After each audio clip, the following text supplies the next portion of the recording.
Welcome, today in front of me OUKITEL K13 Pro, and I'll show you the fingerprint scanner that's on this device.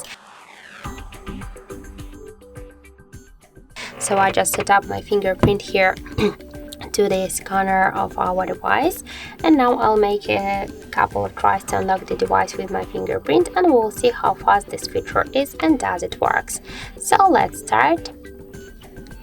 1, 2, 3, 4. Oh, that's not recognized because I'm just not placing my fingerprint here to the scanner, sorry.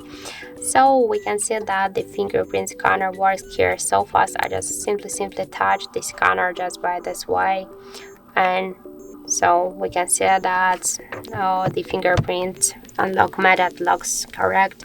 So I suggest you to try this unlock method, but don't forget that the fingerprint is less secure than the passcode, pin code. So that's it. Thank you for watching, and if you find this video helpful, don't forget to leave a like, comment and to subscribe our channel.